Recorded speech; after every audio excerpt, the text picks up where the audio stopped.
morning, everybody. Today we're going to be painting butterflies, and we're going to be using Natura's Craft and Create kit today because I didn't want to think too hard and I wanted a chance to just paint, you know what I mean? So whether you're a beginning artist or you're an intermediate one or even just someone looking to create for the fun of it, this is a great little set. So a couple of things to show you in the set. You can kind of see some of this laid out here. It comes in this little box, of course, and then it comes with the coloring guide for all of the different butterflies in the set. And it comes with three dot cards. Now I can't find the other one, so I just have to make do. And then they gave me a little extra one with some shimmers, so that's really cool. And then it comes with a little coloring swatch chart, a mixing chart, where you can practice your watercolor techniques like flat washes, wet on wet, blending and glazing. And then it just explains to you how to do that for each one of these. So if you don't know what that means, and then down here, like picking your favorite colors, how fun is that? And then over here, it gives you all of the different cards with little sketches on them. And then you don't have to worry about sketching at all. You just paint over this and do all of the things with watercolor that you've been kind of hoping and wanting to do for a while.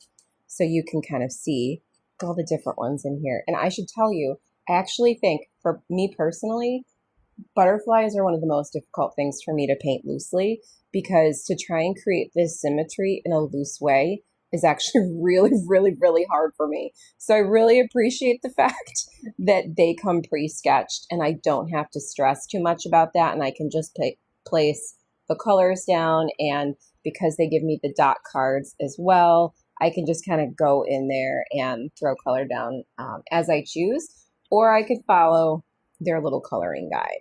So that's what I'm going to do today. I'm going to pick one of these and I'm going to paint it. And I'll show you how I would do it. This is the one I did on, my camera's moving, sorry about that. This is the one I did on Sunday.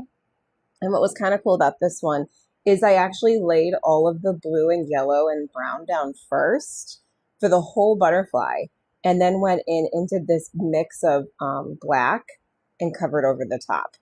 The only thing I didn't do with this that I would normally do is I did not add any mixed media to the top, so I might still do that today, like while I'm waiting for things to dry. But thank you everyone for coming. My name is Christine Brown. I am a watercolor artist and a mixed media artist. I work primarily in botanicals or bugs and animals, and I would argue anything that I'm inspired to do, because as an artist, we shouldn't entirely niche down. We should always kind of create things that inspire us to keep going. So looking at this and looking at my palettes, because I've got these two, and again, I'm missing one. They actually come with three. I think I'm going to lean into this one. I think it looks kind of like a lunar moth, but this one I'm going to find the name of it because it's in all of my cards here. It's not that one. This one. So yeah, it is a Luna moth. Look at me. Look at me getting it right. So impressed with myself. Okay. So we're going to paint this one today, this Luna moth. Looks like this. And I'm going to try and create all those colors with the palettes that I have. And then you can see kind of all the vein work in there. It's a little bit highlighted with browns. We've got definitely yellows, teals, browns kind of in this thing. But really, this is a guide. Like, you don't have to paint it like this. You can really paint it any way you want. Right, Janster? How are you, Janster? It's good to see you. You got it. All right, so this one's the one we're going to do. As far as my history when it comes to painting, my background is purely self-taught outside of the online courses and workshops I've signed up for and taken over the years. So my experience is based on pure experience.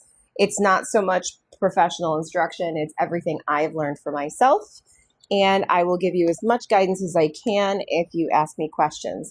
And if for whatever reason I have myself, and I will give you as much guidance as I can if you ask me questions. And if for whatever reason I have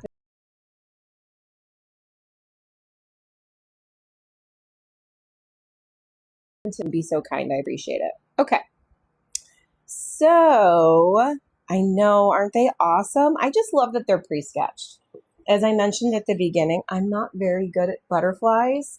I could do like a side butterfly, but I feel like the cohesiveness of both wings is really hard. So I'm going to keep this color guide really close by as I work. So I think I'm going to lay down so as I'm looking at this, you can still see some teal tones in here. I actually might lay down the yellows first and do the whole thing in yellow, the whole thing. And then I might, if there's echo, the issue's on your end, I think, because when we were talking about this last night, there's a glitch on TikTok. So if you are willing to close out on TikTok and come back on, the echo should be gone. There was issues with it yesterday, and someone said the issue is a TikTok glitch, and some people are getting it and some people aren't.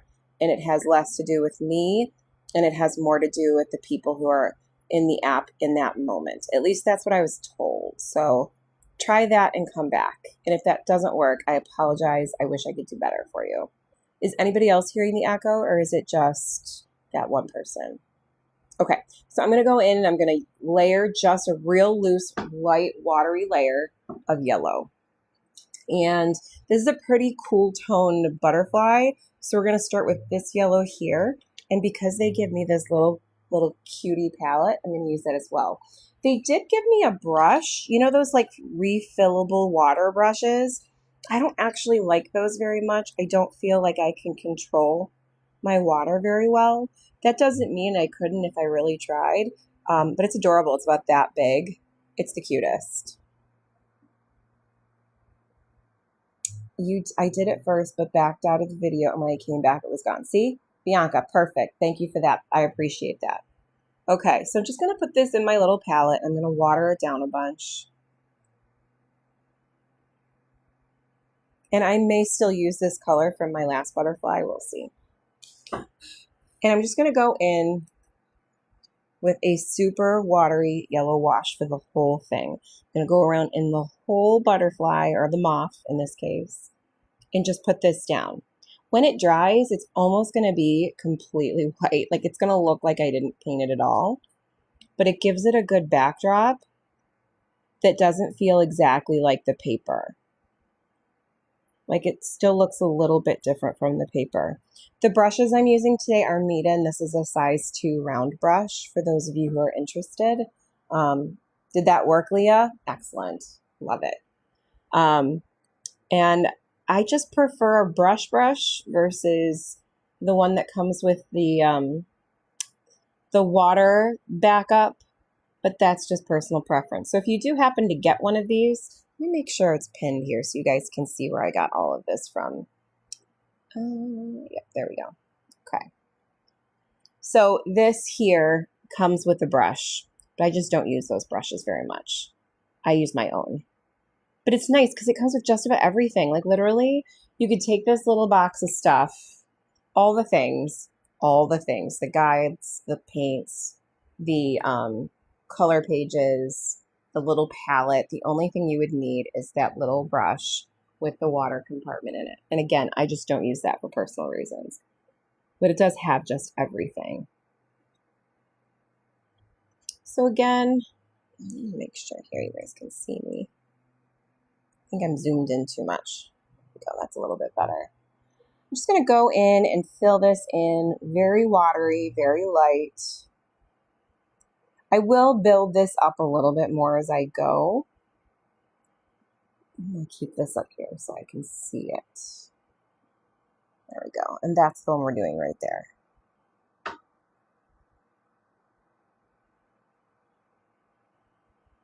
And there are lots of really, and this is a smaller company that does this. They have flowers as well. And they have other ones too. I can't remember offhand, but they definitely have flowers. But when they reached out to me and said, hey, would you be interested? I was like, yeah. And I looked at their stuff and I'm like, I need help with butterflies. That's what I need help with. I would love a set of butterflies. But honestly, I would go back and buy more. I would go back and get the botanical ones just because sometimes I don't want to think. And when the composition is already sketched out for me, I don't have to. Okay, I'm going to add some yellow in the areas, a little bit more yellow, like a little bit heavier of a pigment in the areas that already have like a shadow spot. So like where they're tucked under right there, the part of the butterfly where the wing is overlapping, I'm putting it in those sections underneath. So it's kind of creating a color shadow in those spots. The other spaces I'm going to put it in, like looking at this, there's definitely yellow on this side, and there's yellow over here on the edges, so I'm going to put those in as well. Now the paper is a type of cold press, so it's not there's not a lot of tooth to it, but it has a little bit of tooth. And tooth is a fancy, well, it's not even a fancy way. It's a way of describing how much texture is on the page, and I love a lot of texture. This doesn't have a lot of it, but it has more than per se a hot press would, which I genuinely appreciate because I am a cold press girly for sure. TT, I think with anything, I would argue if you're passionate and practice enough, you can do anything that you want when it comes to this sort of thing. And you'll start to figure out a way to make it yours and make it quote unquote your style once you start to feel confident in one particular space. And for me, my confidence lies in botanicals for the most part. But I'm trying to expand out. Like yesterday, I'm not really very good at sea animals, but I've been practicing. Let me show you what I did yesterday. This is totally off task, but look at what my friend Chelsea helped me paint yesterday. Isn't that the cutest thing you've ever seen? I've never painted a crab in my life, but with the right tutors, man, you can make anything. And we did this without, well, was there? No, there's a sketch. There was a little bit of a sketch, but it was so fun. And then I taught her how to do the sea turtle. It was just so fun. And I could not have done that 5 years ago. Not a chance. There's no way I would have been able to do that. I could barely like put a brush to a page without it looking like a disaster. So I think that, again, if you're passionate enough, if you have the time, I don't think you need to spend a lot of money for this medium. I think this medium is probably one of the most affordable art mediums out there because this looks pretty dry right now, and it is. It doesn't matter. Like I just have to add water and I can reactivate it. I think you could use these for cards. There's nothing on the back. The back is empty. You could definitely use this as a card or a note. The paper is pretty thin, but if you had the right envelope that fit this perfectly, I would argue this is a great option if you want to do cards or paint something for a family member. Another thing I would also recommend, if you're a scrapbook kind of person, you could cut these out and put them in scrapbooks. So that's kind of cool, right? So the paint comes off, yes, it comes off the card. So these are called dot cards. So these are all watercolor. And so all I do is add water. Do you see that? There's paint on the end of my brush. And then I just put it on the painting. And if it's too thick, I can put it in this little palette, add some water, and the palette comes with the kit, add some water, and then just go back in and put the paint down. Isn't that so cool? I just love it. And like I said before, there are other companies that do this. Some of you may be familiar with, this is the Emily Lex Studio sets. These are awesome too. These come in hot press. So like here's a whale, and then here's the little sketch, and you would paint over it. Hot press is smooth. This one's got a bit more texture. So just to show you the difference. This is cold press. You see the little bit of texture there. I'm not sure if you could see it really well. This is the hot press, no texture at all. But there's a bunch of companies that do this. So this is one of them. The Emily Rex Studio is another. There's another one that I also have that I've purchased. This one is from Wandering Watercolor. And this one has all different kinds too. So like this has, let me see here, just to show you, because there's options. This one comes with like cityscapes. So I'm like throwing everything around. And you would paint those in. Like I would never do this otherwise. I'm not a landscape person. So it's pretty cool. They have one with dogs. So like this one, cute dogs. And then they give you things like a corgi. And then you practice painting it in. If you've ever seen those like rainbow paintings, like you can color these in any way you want. They do come with how they did it on the back, but you can do it any way you want. So I love these kits and sets, especially if you're not a drawer. If you're like, I can't draw for the life of me, it's a really great way to dabble in watercolor and see if you like it. Yeah, so hot press is not my favorite. I don't like hot press at all. It's not because it's bad. It's great for the like little detailed illustration kind of things, I would argue. Probably is best. Like most people who are like the illustrators that do watercolor generally work with hot press because being able to sketch on a piece of paper that is smooth is much easier than on a piece of paper that's very textured. Like, so this one, you're going to see a very textured bit on here. So if you look at that paper, you can actually see it. Like all the crayon marks that I made on here feel super strong. And that's because it's a cold press paper. You see those ridges? That's cold press. And this soaks the paint in better and lets these blends and bleeds kind of mix together and create these really beautiful gradients. Whereas on a hot press, you might see, I don't know if I have an example of one where I actually painted it in. It's going to puddle more on top and not soak into the paper.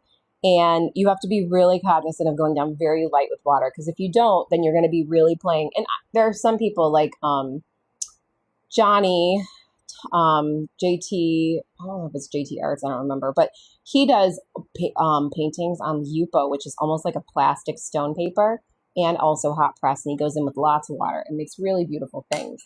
But I like to have a little more control, and I don't feel like I have as much control with hot press. You got her book on birds. I was thinking about getting that one, and then I got convinced because I found this new one the other day, the Emily Rex one. I got the tropical one because I was like, oh, look at those on the back. I just want to do that pineapple right there. That would be amazing. And obviously I paid for it. I didn't get it for free or anything. I love these popsicles. They're just so cute. And those books don't come with the paints or anything. Like these books are just books. Like you just buy the books. Like this one, I'll show you. These are hot press. And I've painted on these. Hi, buddy. So I painted this one in Emily Rex's bouquet one. And this is hot press. So like there's not a ton of texture on here. And when I do put the texture in, it still feels pretty smooth. So all these books are really, honestly, so good for someone who cannot draw. And they come with all the color guides in the back. And this one comes with a color guide here.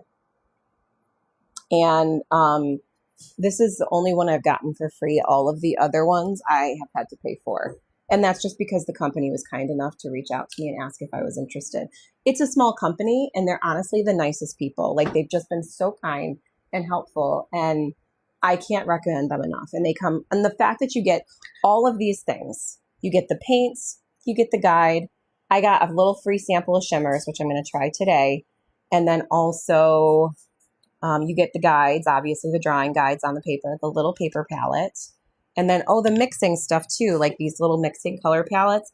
I don't like to swatch, so I'm not swatching for you today. I'm sorry. It's just not my thing. But it gives you guides on how to do flat washes, wet on wet, blending, and glazing, which is actually really helpful for people who don't understand those things. So really, this here is just a flat wash. I put the flat wash down and then just started adding in wet on wet techniques to add that yellow into areas that it could just kind of blend on its own. And then the blending part, this is where you like mix colors on the paper by layering. So when I start putting in those teals over the top, that would be that blending piece. And glazing is one real like thin layer of water over the top that kind of blends it all together. So I'll go through that as I'm working, but the fact that they provide that with the set, that's pretty incredible. I've just never seen anything like it. So again, I would highly recommend it. Let's see. It's really good. I've been wondering hot versus cold press. Oh, really, Heidi? I just ordered this kit. Thanks for posting. You're welcome. Did you get the butterflies or did you get something else? Janster. Thanks for the tiny hot dogs, Rebecca. That's really kind. I appreciate it. I have sketched and printed my own sketches on watercolor paper and watercolor them. That's so smart, Heidi. My printer is a piece of trash, so excuse me, I don't think it would do that for me very well, but that's really smart to do that. I've also seen really interesting techniques where, like, if I'll take a sketch and I do it on regular, like, sketchbook paper, and then if I, on the back, like, just shade the whole back in graphite, and then flip the sketch over, and then, or not even flip the sketch over, but, like, then put the sketch on paper, and then just retrace over my sketch, you can transfer that over as well. That does work. I have done that. Let's see. All right, just want to make sure I'm hitting everybody's comments. Hello, Gwendolyn. How are you, my friend? All right, I'm going to come back to this guy. We've got some greens in here, so I'm going to come over here. I'm going to switch to this little dot card here. Gwendolyn, have you seen this one? I know you love these little coloring guides because we've talked about it. Gwendolyn, let's plan another time where we can do some of these together because I know you and I have some of the same ones. And I have missed painting with you. I haven't painted with you in a while. So this green is like a golden green. And let's see how different it is from this yellow. It's just a hint more. It's more lime colored. More limey lime. I did not draw the butterfly. No, I did not. This is pre-sketched from a kit. So this would be another example of one that is pre-sketched. And I just get to paint over it and live my best life using watercolor. Okay, let's add a little bit of this green. This green needs to be more green though. I need it to be less pigmented. There we go. Or not less pigment. I need to be less watery.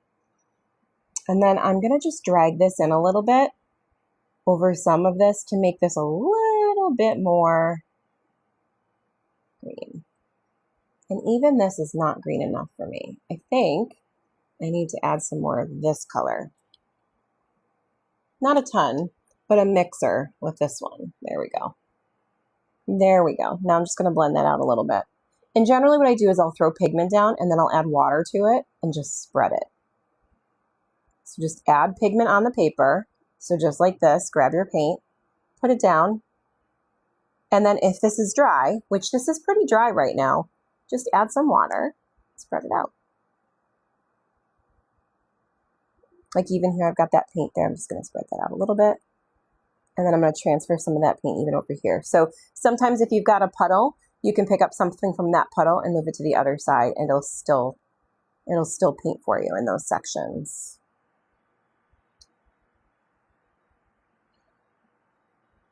Aren't they? I did this one on Sunday. Look how great that turned out. And Gwendolyn, I was telling everybody, I'm not confident about my butterfly skills, but I think it's the symmetry. And you know I paint loose, so I like the fact that I get to sit down and do this with these sketches. And ultimately what would be nice is if I do enough of these, like look at that blue pansy, that's going to be fun. I'll get into the zone enough that I can start loosely painting my own with more confidence. Look at that Chinese moon moth. That is so good. I can't wait to do all of these. I also love that these are on single papers, not on a book. I don't like painting in books. I don't like sketchbooks. I think because of the seam in the middle, it kind of messes with me a little bit. So I prefer painting on paper. The other thing is too, what you'll notice is this paper is starting to curl a little bit with the paint that's on it, which you could do if you don't like that. I have this tape that I can just tape this down with and it'll keep the paper on the page. So if I'm like, I don't like the fact that it keeps moving up and down, you can just tape it down. The only problem with that potentially is if you need to move it around to make things more visible. I'm gonna hold this down though, I think. The other benefit of taping things down is it forces you to move your hand around in ways that maybe aren't naturally comfortable. And why that's a good thing is because sometimes you can create really beautiful brush strokes from from movements that maybe you wouldn't normally think about.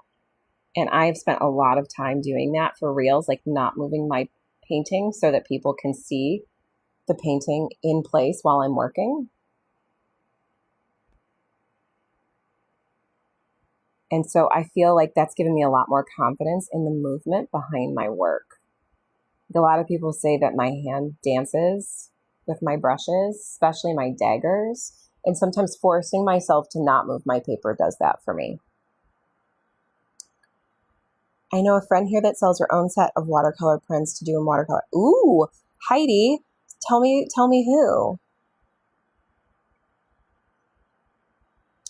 Oh, you love asymmetry? I love asymmetry too, but I feel like butterflies need to be a bit more symmetrical.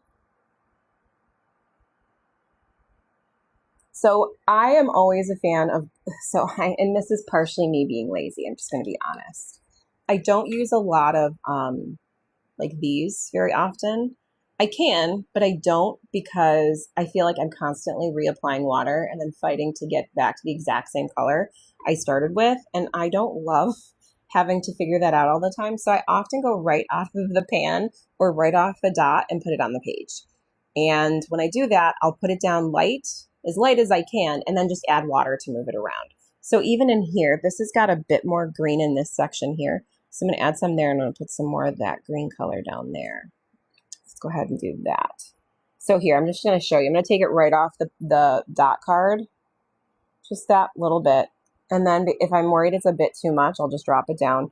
And then in here, where I just mentioned there's a bit more green, I'm going to put a little bit of paint right there in those sections. I'm going to wash off my brush and then pull it.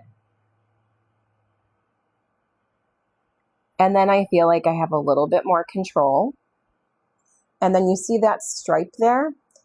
Sometimes that's a vibe. Sometimes you want to keep that. And sometimes you want to blend that out. So what I'm going to do is I'm going to go back to this yellow color, this initial yellow. I'm just going to grab some of it. I'm going to water it down and then throw that in here too and blend it out. And don't re-wet the brush, just keep going until it starts to dry, like until you start to lose the pigment, okay? Make sure you guys can see that. And then it doesn't have that harsh line.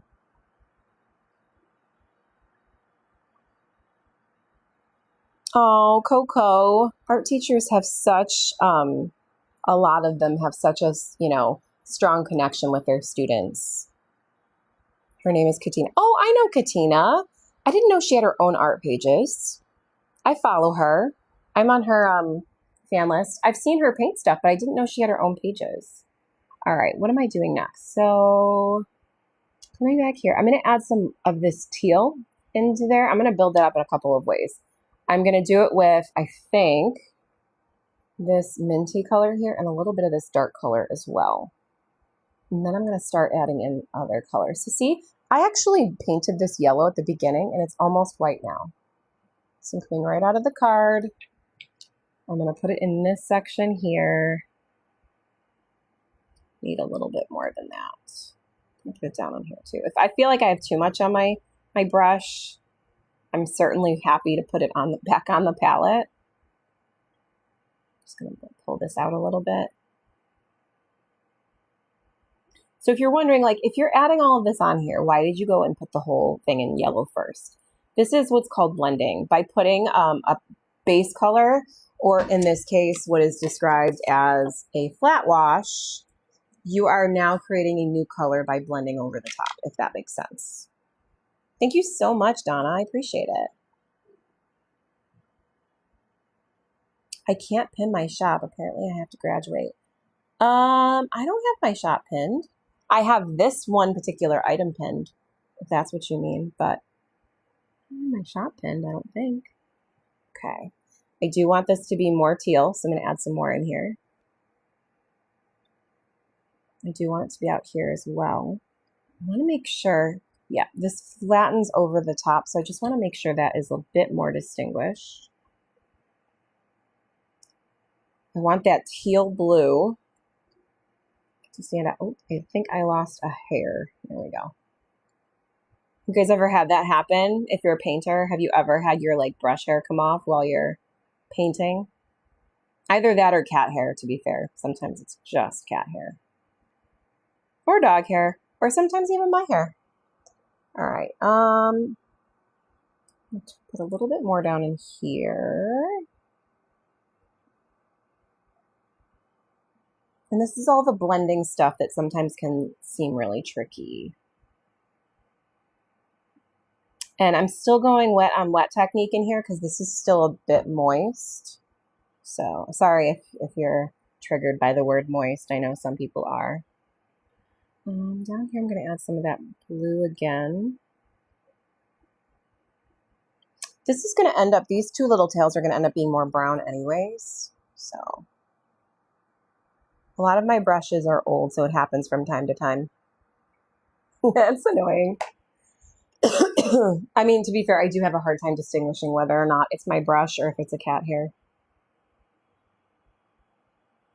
I want this to be a little bit more blue, so I'm tapping this. I'm just testing things out, so I'm grabbing some of this and just tapping it in like that, and then tapping it in down here. And then I think I'm going to put a few more bits over here. And then obviously that's not very wet in those spots because it didn't blend very much. So I just grab some water and I kind of paint around it and blend it out so it doesn't look like a big spot. Even in here where it looked kind of freckly, just blending it out with some water. Just blending it out. Like that. So, I mean, Heidi, when I do my lives and I cannot pin until my live is active. So if I put like my shopping cart on my live, which you should be able to do, I've been doing that forever. You should be able to just go in once your live starts, click on your own shop cart and pin the item that you're trying to promote, whether it's Katina's stuff or yours, if that makes sense. Yeah. All right. I'm going to go into the center guy here. Did I paint the body yellow? I don't even remember. Let's paint that center body yellow, just like we did everything else, because I don't think I did. Or if I did, I don't remember. I'm going to paint over it anyway, but let's make sure that the base is all the same. I'm going to start working on some of these browns while this dries. And let's see. So the body is brown. The antennae are brown. There's a base. I'm not sure if you can see it because of the focus. The base is a little bit lighter and the center of the body gets more brown, like a strip down the center. And then these are almost a little orange. And you can kind of see the eyes on this Luna moth have a bit of both of those colors. And then there's some marks here and here. And then the outside of the wings have some of that brown as well, that dark brown. What I might do is I might build up a light brown first around those parts and then put some dark brown pigment in there as kind of a wet on wet technique. Let's see how that goes. Okay. So the light brown I'm going to use here. So this is my brown palette. Maybe I go in with this one first. So let's see what that looks like on my palette. I'm going to get rid of this green for a second and just wipe it down. Oh, beautiful, bud. My son is doing art while I'm working. Let me show you. He's very proud. He did a little candle. Isn't that super cute? It's Christmas. It's a little Christmas book? Yeah. Christmas in July. Perfect. Yes. Yes. No, there is such thing as Christmas in July. No, it's a thing. I posted a Christmas video not that long ago. It's not a thing. It is a thing. It's not. Okay. You're the boss. Yeah, I don't do Christmas in July. That's fine. You don't have to. I'm planning on this one next. Okay. For another day. But not for today? Yeah. Okay. My hands hurt after building. My friend Gwendolyn just said it is a thing. No. But my son's the boss right now, guys. Yes. My son is the boss. Yes. We're going to agree that it's not a thing. Yes. Okay. And then up here, I'm going to add it to the bud. I'm going to go down the center since it's already kind of wet anyway. Oh, that's dried pretty quickly, actually. We'll do these two. And then I'm going to go into, is this still dry? Nope, that's pretty dry. Just going to go in and curl in this over it's kind of like what we did with the first wash. It's like the base color of the detail that you're working on that you're going to kind of build up over. So I'm just adding water to that and water to these, even though I put the strips in, and just kind of letting them blend out. Okay. And then, let's see, maybe while that is drying. Okay, I'm not doing that right now, dude. You can go hang out with her, but I'm not doing that right now. You can see here it's kind of got some C curves.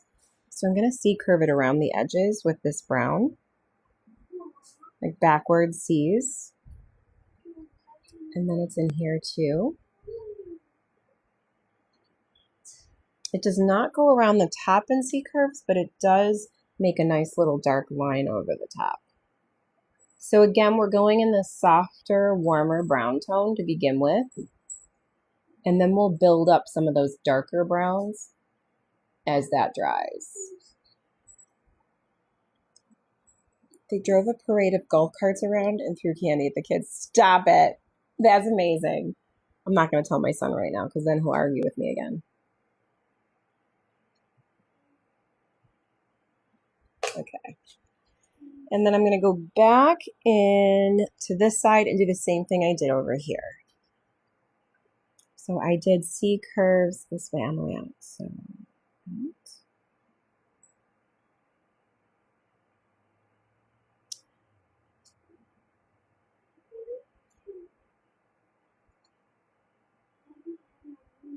I do love how mindless this is a little bit. Like, you don't have to work that hard. Like that. Just lay the color down, you know? Some do wake up ready to argue. I do feel like I've taught my child this just because we're a very bantery kind of family. We're always kind of having fun teasing each other on a regular basis. So I feel like it's partially our fault. But as he's gotten older, he's gotten a little bit snarkier. That's for sure. Okay. Let me go into this dark one here. And I'm going to add a little bit of darkness to the top of this. Look how quickly that dried. Holy moly. I'm going to do it here too. And over here. And over here. And then I'm going to go back and I'm just going right off the dot card right now. And adding it into some of these as well. Not the whole thing, just a little bit of it. I don't want to lose the initial brown that I put in there to start with. It looks like they have little circles in them as well. So I'm going to add little circles in there too.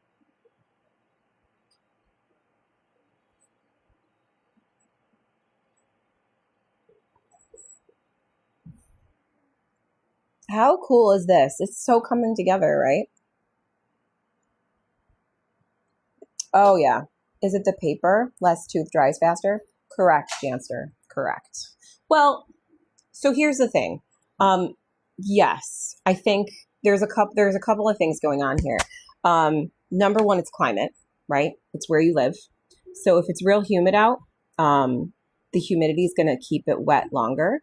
Now it's pretty humid here, so you would think it would keep it wet longer, except this paper is pretty thin.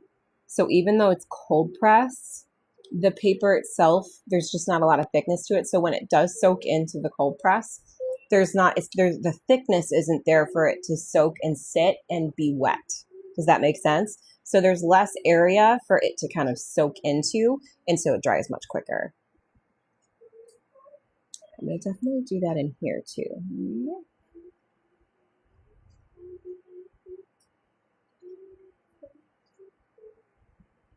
Okay. Thank you.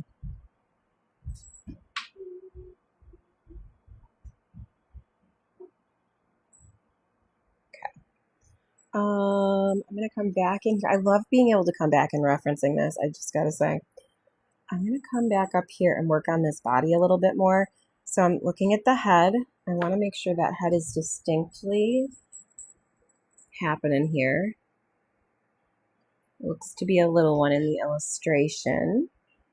I am going to color that in. And then the bod has got some line work going through it like this.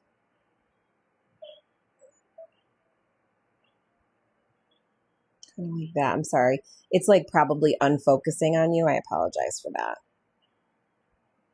And then I'm just going to build up a little bit of a watery shadow over on this side. And then I realized I just went in too hard. That was pretty heavy. So I'm just going to lift that. I might have to go back in and do that again.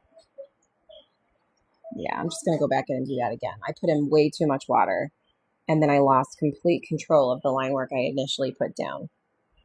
Which, that happens. I'm going to come back up in here.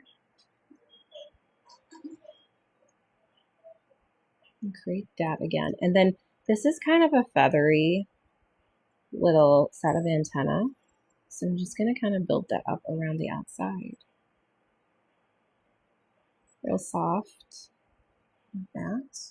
And then let's see, that's still a little bit wet. So I'll come back for that in a minute. Let's do, there's a little bit of a darkness here, like a little bit of a dark mark in that section. I think I'll put that down now, and then I'll come back and start doing some of this line work over top. Let me just make sure I'm confident about this. I want to build this up first though, actually. Let's do a bit more of this teal in here. Just a little bit more. Because I do love teal so much. A little bit more up here. A bit more up here. Green is my favorite color, but blue is my second favorite color. So I feel like teal is, you know, blue and green making a baby. So of course I love it. Let me put some more down in here too. Okay. Oh, I'm glad it helps. I think it's one of those things that is hard to teach because it's that whole watercolor ratio thing. Excuse me. And it can be so technical. I'm not very technical about this. I have done a lot of experimenting, trying to figure out what works. And a lot of it for me is because I'm a lazy painter. It's throwing the paint down, realizing I overdid something, and then lifting it and coming back in and fixing it. Put a little bit more brightness in there as well. And a little bit more in here. And these are dry down here, so I'm just throwing paint down on that dry section. Okay. See, is this dry yet? Yeah, it's dry enough. All right, let's go back in over that top.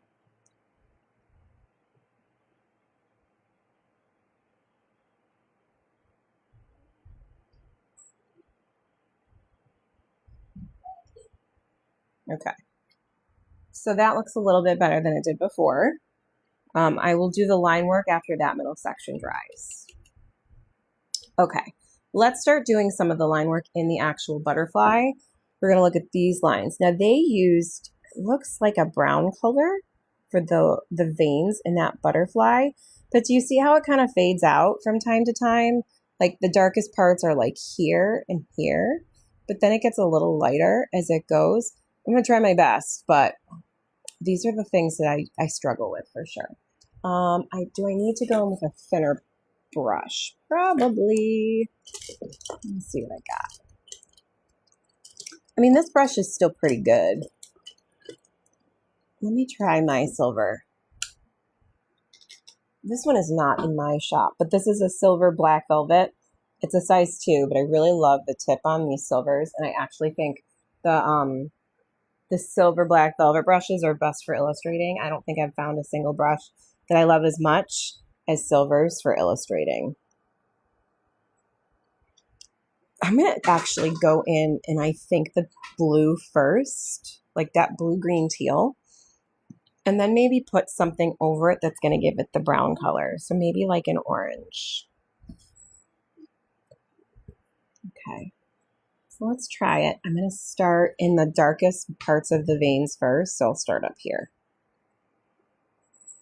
You do want to be careful that you don't paint too heavy on these, because if you do, you're going to be searching for it later on after you've overpainted it, and you're like, I can't see it.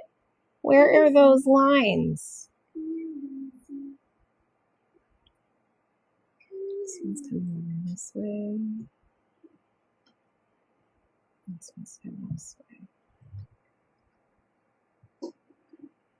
This one's coming down here.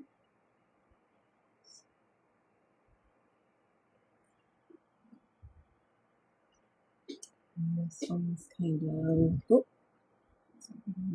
this way. Mom, there's a music. Dude, I'm alive right now. I'm not talking to the cat. Sorry. Okay.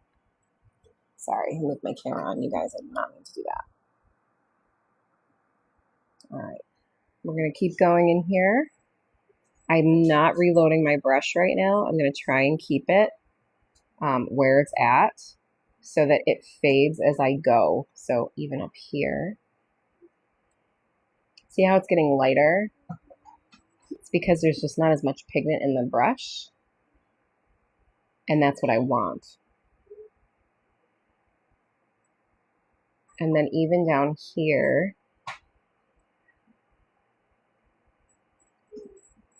I'm going in pretty light on this. I do need a little bit more pigment than that, because I am out, but I don't want it to be super dark. So that one, this one kind of comes over this way.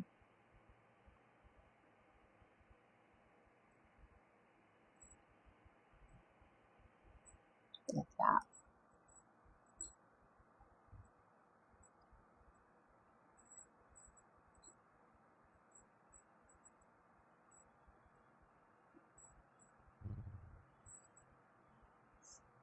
I don't blame you for blaming Johnny for that. But it's a good thing to blame him for. There are plenty of things to blame him for that maybe aren't as good. He's a bad influence in only the best way. I do love a silver brush though. Though honestly, I really do only use it for this kind of stuff. I don't use it for my big paintings or my big loose paintings, partially because they're just so good at detail, and they don't have daggers like I am used to working with daggers. I'm going to come over this way and work on this one. And because I taped it down, it's forcing me to like change the direction of my hand as I go. And this one bled a lot. So if something bleeds, like it was too wet to begin with, you can just take a paper towel and dab it and then go in and fix it later. No big deal. Here, see where that bled a little bit? I just went and dabbed it. The other thing you can use that I often use is magic eraser to fix things that I don't mean to go wonky. And that's easier to use though, like if it's off to the side. Like if I had an extra splatter out here that I did not want, those are a good form of ways to kind of fix and play with things that maybe you accidentally dropped your brush and streaked it right across the paper. Okay, so this one is still kind of coming down here. That's still wet, so I'm just going to be careful there. This here, there's a lot coming off of this side over here. And then this is popping up over the top. Did I, Jancer? I love them so much. Though, like I said, I think I told you this, I like getting daggers that have some structure to them. I don't like the ones that flop around. Those are not my faves. All right, and then these ones are pretty light.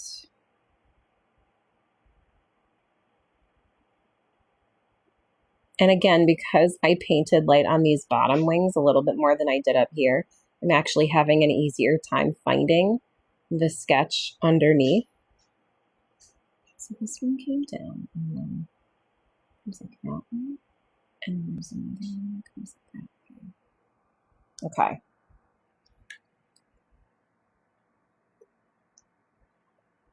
All right. I'm going to go back into that body and make those little, let's see if it's dry. Yeah, it's pretty dry. Some of those little body stripes across.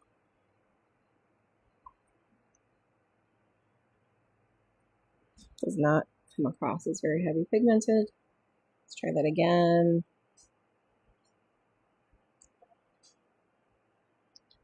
I'm going to let that dry too before I come back in and try and glaze over. I have that problem. I get too impatient and then I glaze too soon. This is actually a little bit longer of a body.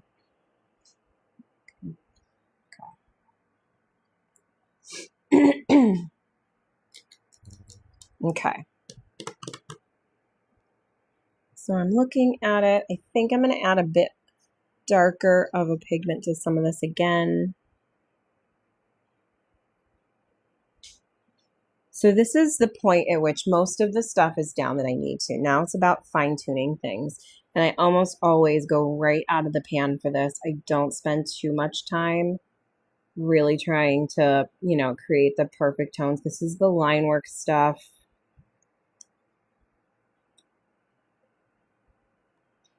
All of my bleeds are kind of done. I really just kind of want to build up some of these darker tones. So this is like a warm, plummy purple color. And it does a really great job at creating these brown, dark tones.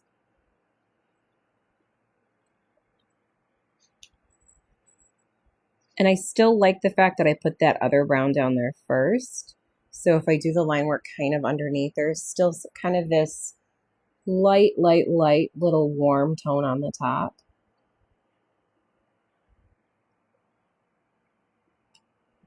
And down here as well. I'm going to also add to these little, I do need some water though. So I'm really adding some purple over the brown.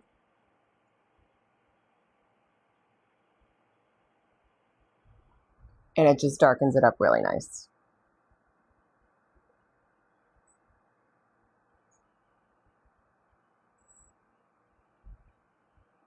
I told my son that I had to live paint today while his sisters were gone.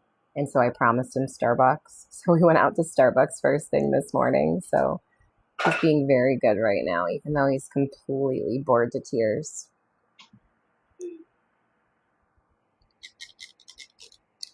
What I would like to do right now is, now that I've got some of those things done, I'm going to come back into this. These two bottom wings are blending in too much with the top wings.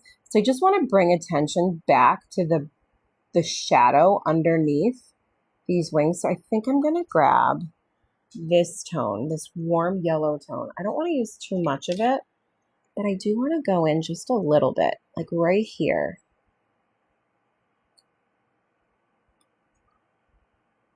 And imbue the fact that this is underneath. And I will be putting other like shadowy colors under that as well. But I'm going to start with color first to create the shadow. And then I just want to blend it out with water. Okay.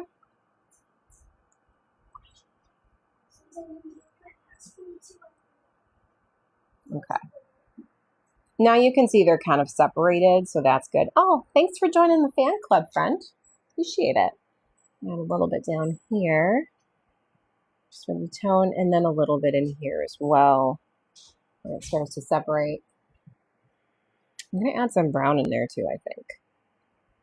Right in this section here. This brown sepia warm color, right in there. Just like that. And then also a little bit over here and over here. Just to bring that back. Oh, thank you so much, Janster. You're the best. Thanks for coming today. It looks like there's a little bit of yellow in these little eyeballs on their wings. I'm just going to add a little bit. These wing eyeballs. Just going to add a little yellow there. And then I'm going to go back over this blue in this burnt sepia.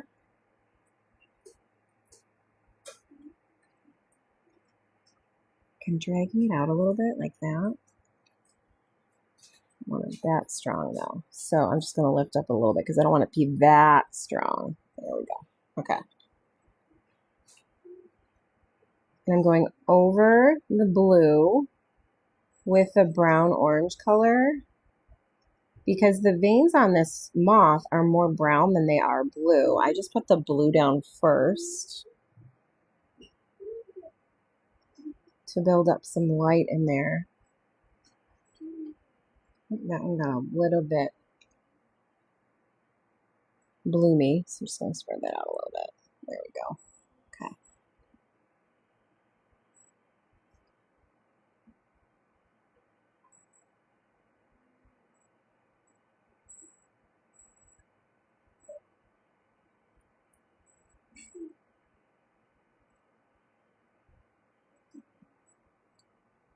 I do like mixing the colors for the veins. I think it looks better. It looks less, I don't know, amateurish. Because I definitely feel like a bit of an amateur when it comes to this stuff. I think this is why I struggle with veins on leaves so much, is because of they look too, I don't know what the word is. They just look too much of the same. So I think putting in different colors on veins probably would make it better. Maybe I just need to do that more.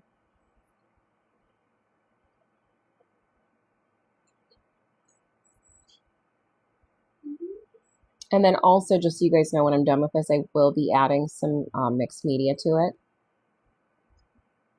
That's not part of the kit. It's just my personal preference when I create. Okay.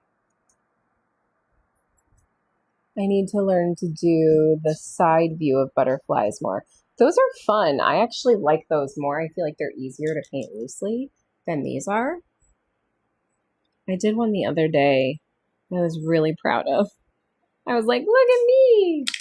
Let's see if I can find it. Yeah, this one. I did this one with Alexis the other day. And I was really happy with it. But you can see all that mixed media on top. I just like that. So, warning ahead, I'm going to be using it on this. I'm going to go in one more time with this paint. Probably the purple. And really building up some of the darkness shadows in this little buggy bug. And he has... Actually, I'm going to dry it first because it's already still a little wet in there and I don't want to redo that centering again. This is a heat gun, by the way. This is called the Chandler Tool heat gun. You can use a regular blow dryer, but I'm able to keep all of my art supplies on my desk by using the heat gun instead of a blow dryer. Otherwise, they would blow everywhere, all over, and I'd be constantly picking up after myself.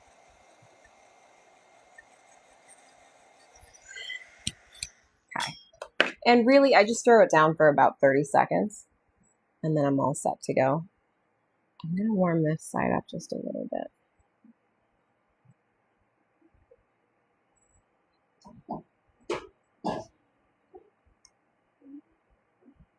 Okay. Maybe a little bit more brown in here. Sorry, I do this all the time where I think I'm done with something, and then I go back and I'm like, nope, I need to do that again.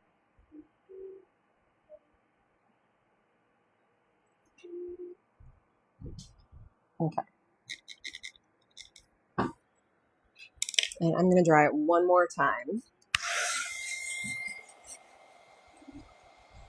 I've got 2 more things to do on this before I use my mixed media. I'm going to glaze it, and I'm going to finish doing that center body, probably the body first, and then glaze it. And I'll show you what glazing is.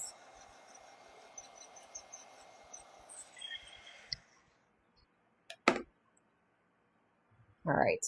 So on this body, just to give it a little bit more detail here, it looks like the center has kind of this pattern of stripes with a little brown head and then that little fluffy set of ears. The ears I think are pretty much done. I want to darken the head a little bit. And I want to darken the stripe down the middle a little bit more. And then on the side, probably on this side, I'm just going to darken that side up just a little bit. And over here, I'm just going to add in a few more stripes on the edge in a darker tone because it's going to be more shadowy closer to the wing. I'm going to do the same thing over here. And I'm using purple for that. Kind of like that. That feels a little bit better for me. I'm also going to add that purple to the fuzzy little antenna. Just the little bits. I'm not going to go crazy. I'm going to put it at the tip of their little fuzzy hairs. Like that. Okay, I'm going to switch back over to my knead and brush because I think my detailing is done. I'm going to create a wash. So I'm probably just going to use this color here. The goal is for the painting to be dry. And I'm just going to do a mix of these yellows and greens that I already used. Do not bring her to me right now. What did she? Okay, whoa. Hold on. The color is Oh, all right, hold on. Give me your mouth. Give me your mouth. Sorry, guys, I got to do a kitten thing. There we go. Better. I just painted all over my shirt. There you go. Oh, well. Sorry, kitten emergency. Thank you for cleaning that up for me. I appreciate it. The kitten as well. She is fine. My shirt is not, but the kitten as well. Thankfully, it's watercolor and it should wash out. All right. Glazing. As I was saying, glazing. Okay. I'm just going to add a bunch of water to this. And then I'm very lightly in one layer, just one layer, going to go over the wings of this butterfly. So like in here, real soft, just go over everything you already painted. It softens up all of the hard edges on those veins that I just painted. And then I'm going to do it again on this side. But I'm going to do it on this side first so you can just see how the whole thing looks together in comparison. I think I'm going to make that top part a little bit more teal, but I'm still going to water that down. So one swipe over the whole thing. This is called glazing. If you rub it too much, then it starts to like blend everything together and you don't really want that. Oh, I'm so glad this helps. I'm so glad right now. I'm going to do the same thing over here. So it's not exactly different, but this feels a little bit more patchy. This feels a little bit more blended. So same thing over here, just a wash over the top, or not a wash, a glaze. Okay, right over the top. It should not move your pigment too much as long as you don't go over it with the brush too heavily. This one's going to be a little greener, so I'm going to add some more green to this wash. I'll come back in here, wash over the top. It just softens everything.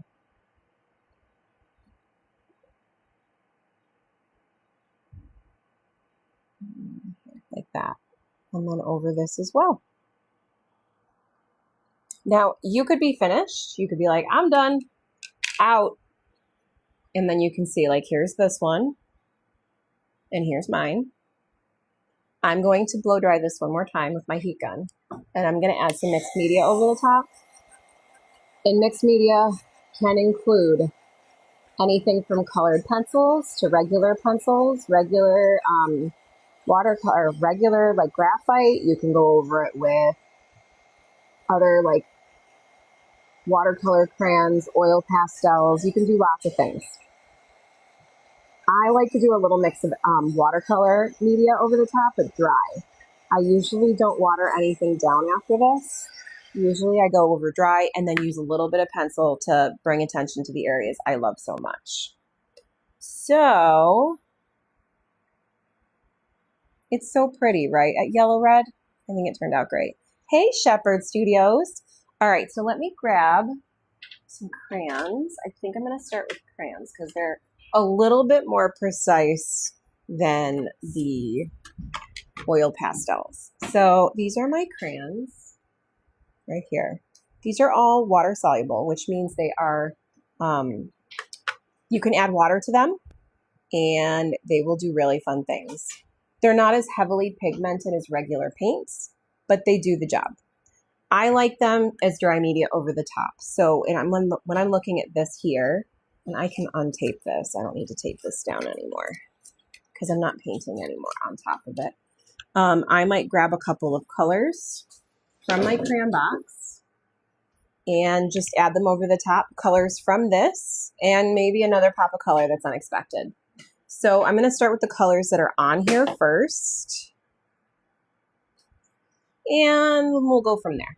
So probably this green would be a good choice. I don't want to forget to keep this out. Having this out is still good for me. Okay. So maybe a bit of this green up in here. And then what I do is I just color over certain sections like I'm coloring on a coloring page. And I don't do too much. I don't recolor everything I already did. I just add in little bitty spots and then pick a different color. So now I'm going to go in with a bit of yellow, this warm yellow right here. We'll do some more. I'll layer it over the top of what I already did. I'll go into spots I haven't touched yet.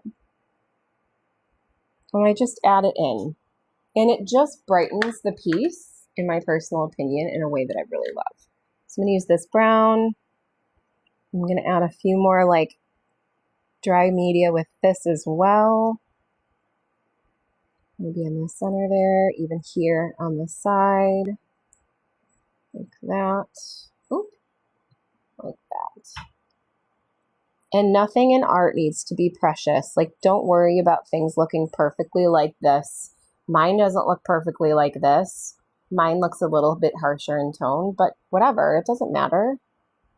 You're creating for you or for your loved ones, and they're going to love it. So if it's something that, you created with heart, that's really what matters most.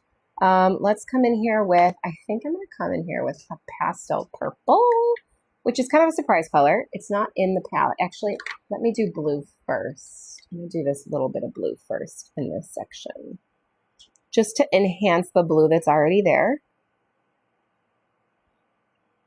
And again, this doesn't blend with my finger. It would only blend out with water if I chose to add it. And okay, I said purple, right?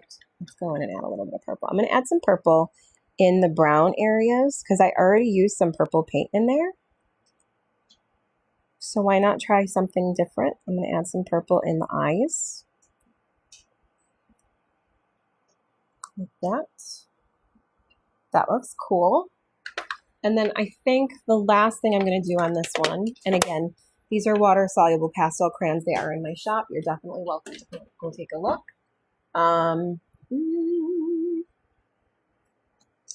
Yeah, I think I'm just going to finish this with pencil. And this pencil is called a Stabilo All pencil. Not in my shop, but you can find these anywhere. I'm going to sharpen it to a tip. It is a watercolor pencil, but it's a highly pigmented watercolor pencil. So just be careful with it if you're going to use it with water. It will very much take over the page. So it's almost always the last thing I do in any given painting. And you can already see how strong the pigment is just as I put that down.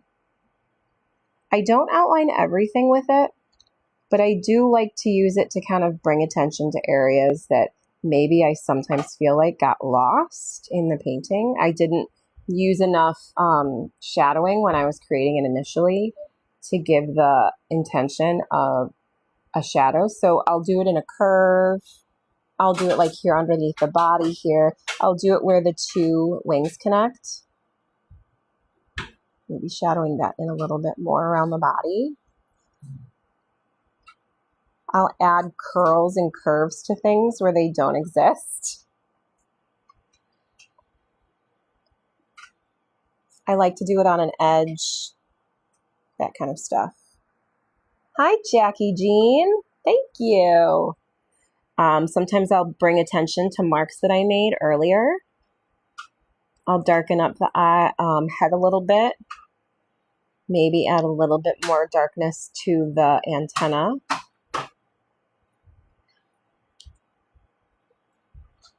Thanks, buddy. I appreciate you fixing my mess. That's all garbage. I don't need that.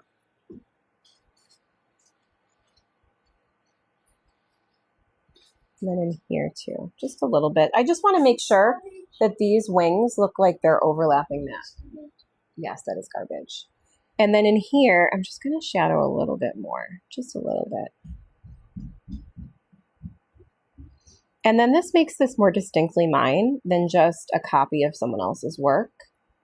It feels like this is now my art and not anybody else's. I'll put that a little bit in here. In there. And then look how cool that is. Look how great that turned out. Do you see the mixed media vibe that does? It just brings it a little bit more to life than before. Does it look exactly like this lunar moth? No. No, nor does it need to. This is meant to help. And oh, I forgot. See these little marks right there? I forgot to put those in. I'll just put that in with my pencil. And they don't need to be significant. They can just be a little bit of mark making there. Like that. And look at that. Well, and the nice part is, Tabitha, you don't have to draw these. These come pre-drawn. So this is the set from Natura. I have it linked, Craft and Create. It's a watercolor kit that comes with all the things that you would need. So here is the Chinese moon moth pre-sketched. You don't have to draw it. If you want to, what you could do, I don't know if that would work as well, actually. You could trace and put it back on another piece of paper if you would like transfer it over. Or you could just paint on this itself. It's watercolor paper. It's a version of cold press. It's a decent size. It's not super heavy, so it might curl a little bit while you're painting. But there's all sorts of different butterflies you can do. The paradise birdwing, the blue pansy, the garden tiger. That one is a vibe. I might do that next. Discus. What else do we got in here? I think this one is thicker than the others. Dotted glory, butterfly, the Chinese moon moth, and then of course this one we did today, which is the Luna moth, and then this one was the sea green shadow swallowtail that I did Sunday. So like it comes with butterflies pre-drawn for you. It comes with little dot cards that are all paint. And you can just pull right off the dot cards and paint with them on your paper. It comes with a little palette. Look at how cute that is. And I'll just wash that off when I'm done. That's easy enough. I'll do it right now. I'll dip it in my water. And then for the next one, I can just wash this off. And then it'll be ready to go for the next one. And that's pretty clean. I mean, even if it has the littlest bit of pigment in it left over, it's not going to affect your next painting at all. So that's really cool. I can use that again. They actually were kind enough to send me these shimmers. So I'm not going to do it now because I already have the black pigment down, but I might have used this shimmer on here, this like really creamy shimmer. What else did they give me? Oh, they gave me the guide for how to paint them, like the colors I could do. And then the other thing was, and then they also gave me this. This is the one that you would use to like try out your colors, test them out, mix them on the page if you want to see what they look like together. You've got your favorites, so maybe you're just swatching up your favorite colors that you know you're going to use a lot. There's your guide for flat wash, wet on wet, blending and glazing. Glazing was the last thing that we did today where the layers were dry, and I just put that really like low pigmented wash over the top to kind of blend it all together. But yeah, it's a really great set, quite honestly. I have not seen a set out there that provides all of these things. Like I've never seen that. And there are lots of sets out there that can do that. And they don't just come in butterflies. They do come in flowers and other things. Let me see if I can see which other ones they have. They have monthly flowers. They have flower watercolor kit, fruit watercolor, bird watercolor. Ooh, I might do the bird next. Because I'm not very good at birds either. I like them, but I'm not very good at them. So look at all these things. And you also get a brush, a reloadable water brush, but a brush all the same. And I don't use those water brushes very much, but for someone who's just in and wants to do all the things and doesn't have a lot of supplies, this is a great way to start. I can't recommend it enough. So, all right, my friends, this is it for today. I might use a light box to make copies of these.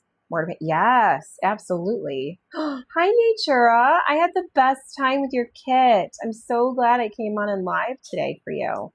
I didn't even tell them I was coming on. I'm like, I'm just going to do it. I'm just going to do it and see if everybody likes it, which I knew you guys would. Look how cute that is. And like I said, the mixed media over the top, that's all me because I just like that stuff. But I need to mix media this one too, because I did, this one is the other one that I did that I really enjoyed. But I just didn't put any mixed media over the top. Actually, I might just do it right now while I'm talking to you. And then if you guys have any other questions, I'm happy to answer them. Oh, I did do a little bit of mixed media. I see it in the eyeballs, but let's do a little bit more. Just drawing over the top, and I'm only going to use the pencil. I'm just going to use this black pencil. And I'm just going to bring those veins in to be a little bit stronger. And then maybe some of the little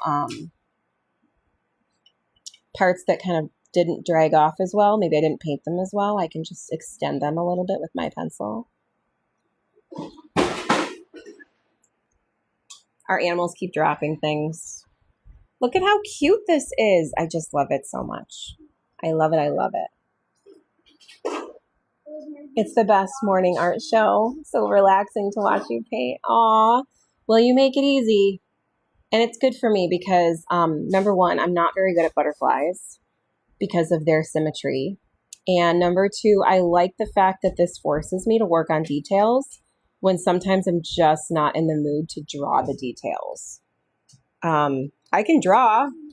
I'm not the most amazing drawer in the world, but I can definitely draw. And sometimes I just don't want to. Like when I sit down, I don't want to think sometimes. Sometimes I just want to create and to have these all pre-done for me and to have all the paints. Oh, Nature, can I ask you a question? I actually was curious about this. I don't actually know the answer to this. Where do you make the paints yourself? Or do you have a company making this for you? I was very curious about that because these are really solid paints.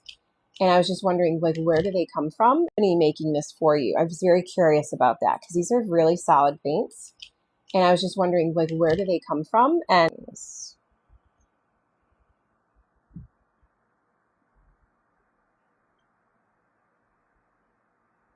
they're so fun, Connie. They're so fun. Just going to add little feathery bits to the top. I don't know if they have feathery bits, but it's fun. It's super fun to do these things.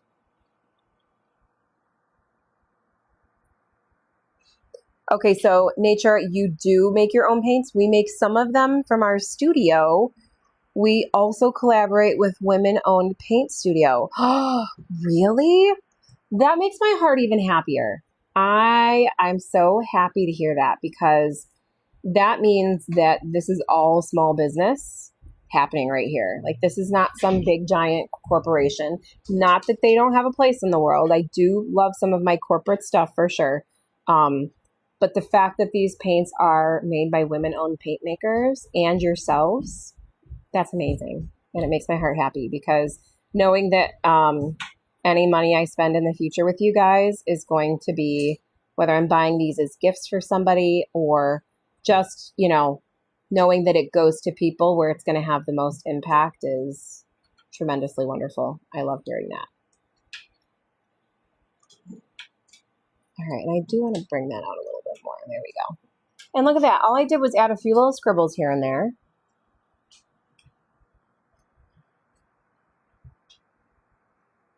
Yeah, Dancer, I'm so excited for you. I'm so excited for you, and I can't wait to see what you do with it. Okay, so done and done. And then I'll plan another one of these lives again next week probably, or maybe this weekend where I do another one of the butterflies, or moths, as it were. This one is so freaking cool. I love the butt. And I love the colors in this. It's like a cow moth. I know it's not a cow, but it's got like cow, it's got cow wings. I love it so much. Get yourself a set. It's fun, Heidi. And they do have other ones. I told you. I want to do the bird one next, I think. I think the bird one would be a vibe. The pencil I'm using is called a Stabilo pencil. And it is not in my shop because I have not found it in the TikTok shop as of yet. I look every couple of days to see if it loads in there, and there's just not available in there. But you can buy them anywhere. You can buy them at any art store or any big box store that's online. They sell these. And by big box store, I mean the big A store. I bought mine in sets. Like I bought a box of them the other day. Oop. because I use them so much. I bought this box of, I'm going to get the wrapper off for you. See? Box of 12, Stabilo all. I use them for almost every painting I do, I use them. Because I just like the scribbly vibe that goes with it. I think it looks really fun and authentic and uniquely me, because I don't think a lot of people do that. Before I go, I want to do one more thing with you, because I mentioned it offhandedly earlier. But how many of you are familiar with this company? I'm going to zoom this out. Magic Eraser, Mr. Clean, the bald guy. I have a box of these, and they last me forever. But I use these sponges to clean up any mistakes I make on my page. So here's a little eraser, right? All I do is I rip off a hunk on the end. And I want to show you this because I just noticed it. Do you see that little mark there? If this is a gift you want to give someone, you don't want that mark, right? You're like, no, I ruined it. What do I do? There's a couple of things you could do, but I'm going to show you the way I would do it right away and see if that works most effectively. I would take this hunk of magic eraser. I would wet it with clean water. And then I would dab this and then rub it out. And it's nearly gone already. So I rub it out with the wet, and then I rub it out with the dry side, and now it doesn't exist. It's almost completely gone. And then it doesn't bother you anymore. You're not going to look at it and be like, look at that mark I made. It's messed up forever. Nope. Little hunk of magic eraser. Keep it nearby if you're an artist with watercolor. And isn't that amazing? Yeah, isn't that awesome? I just actually bought that box recently because I just used up my last hunk. And this is, I mean, look at it. It doesn't look like it was even touched by anything. So this will stay on my desk for about a week, and I'll go back in. Like, that box of magic eraser will probably last me the year, if not longer, because it's just, it doesn't, my son's like, oh, magic. So let me see, is there anything on here? No, that one's pretty good. There's a little bit of a mark up here at the top. You can barely see it though. You see that little mark? Yeah, I didn't. I'm just going to go in there with my wet side, dab it out, and then go with the dry side and dab it out one more time, and it's gone. It's gone. Now, if you spill a giant bit of paint on it, that's probably not going to help you, and it's not going to erase parts of the inside of your painting. But if you're a painter who loves a white background like me, it's great. It's a great way to erase and fix a problem that you have. Well, it's been so lovely hanging out with all of you. I hope that, if nothing else, you take the time to paint today or create today, whether it's with something like this or just something that gives you joy, because that's why I do this. I do this for my own personal joy because I love it, and because supporting small business is my favorite. Oh, thank you. And I love hanging out with you people and providing help where I can. I will be back tonight at 7 o'clock. I am painting with Bindi and Chelsea, and we are painting, I think we're doing papaya, but I think I'm going to do a mix of different Mexican fruits like that originate in Mexico, like maybe avocado, maybe pitaya, maracuya, which I think that originates in Mexico, or maybe it's more Central America, but I'm really excited to do that tonight. That'll be at 7 o'clock. So, and that is not a registered live. We're just spontaneously jumping on, and we would be happy to have you. Oh, I'm so glad, Natura. I had the best time, and I would absolutely do this again, probably next week or maybe this weekend. I'll let you know. Okay. I love maracuya. It's my faves. I wish it was locally available, but it's just not. There's a blue smudge on the edge of... Ooh, there is a blue smudge. Look at your eyes. That's amazing. All right. We're going to get out the magic sponge. Oh my. My son is like, yes, I love this part. Okay, and then dab. I didn't even see. Voila! It is gone now. Oh, thank you so much. When I was in Mexico the last time, CJ, they had the most delicious maracuya drink at the bar, and it had all of the seeds in it. Oh, so good. I could get drunk just on that drink my entire trip. Like, I don't think I got anything else. And for those of you who don't know what maracuya is, it is passion fruit, and it is delicious and amazing. Crazy Town just wanted to hear you giggle again, dude. They were here for it. Yes. No. Yes. I didn't giggle. You did. You were like, oh, happy gasp.